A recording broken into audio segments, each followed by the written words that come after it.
तो आज हम भारत की क्रिएटर इकोनॉमी पे बात करने वाले हैं।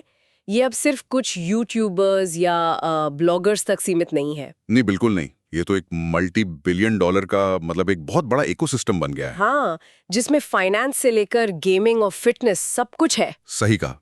और ये समझना जरूरी है कि ये सिर्फ एक ट्रेंड नहीं है, ये तो एक पूरा बदलाव है कि हम जानकारी कैसे ले रहे हैं, क्या खरीद रहे हैं और पैसे कहाँ खर्च कर रहे हैं। बिल्कुल। तो आज हम इसी के पीछे के आंकड़ों और मौकों को समझने की कोशिश करेंगे। चलिए तो शुरू करते हैं।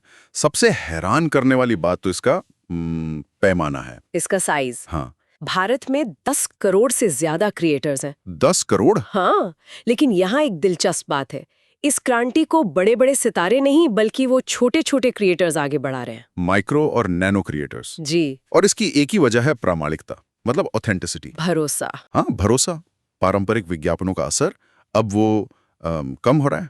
ये क्रिएटर्स सीधे अपने दर्शकों का विश्वास जीत रहे हैं। तो अब कंपनियां अपना मार्केटिंग बजट इन्हीं की तरफ लगा रही हैं। बिल्कुल।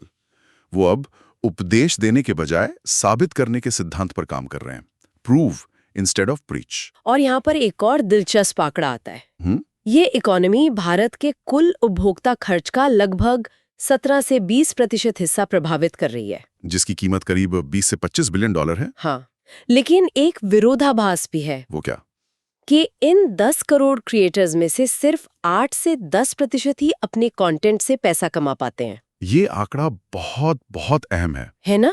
विकसित बाजारों में जैसे अमेरिका में ये आंकड़ा 40% से भी ज्यादा है। ओह। तो ये जो बड़ा अंतर है यही दिखाता है कि भारत में विकास की कितनी बड़ी संभावना है। और शायद इसीलिए मेटा और यूट्यूब जैसी कंपनियां इतना पैसा लगा रही हैं। हाँ, वो इसी अंतर को भरना चाहती हैं। तो सवाल ये है कि ये जो 8 से 10% लोग हैं, ये पैसा कमाते कैसे हैं?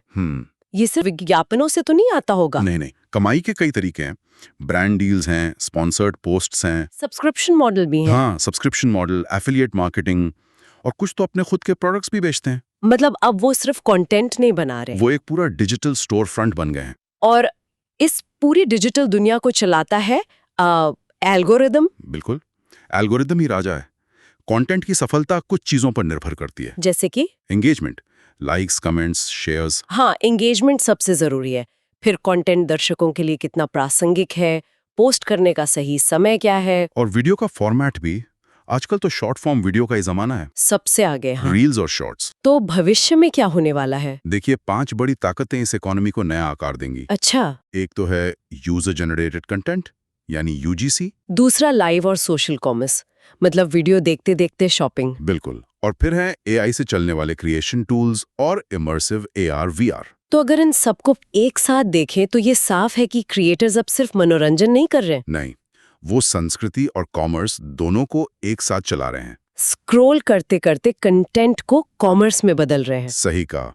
तो इसका असली मतलब क्या हुआ? यही कि भारत जैसे युवा और विविधता वाले देश में क्रिएटर्स सबसे प्रभावी, मतलब इकोनॉमिक इंटरमीडियरीज बन रहे हैं। हाँ, एक तरह से सबसे भरोसेमंद बिचौलिए। लेकिन यहाँ एक विचार करने वाला सवाल उठता है। क्या? चूंकि ये पूरी इकोनॉमी प्रामाणिकता या असलीपन की नींव पर बनी है, तो जब एआई से कंटेंट बनाने वाले टूल्स आम हो जाएंगे, जब कोई भी परफेक्ट वीडियो बना सकेगा, तब इस असलीपन की परिभाषा का क्या होगा? म्यूचुअल फंड निवेश बाजार जोखिमों के अधीन है। योजना से जुड़े सभी दस्तावेजों को ध्यान से पढ़ें।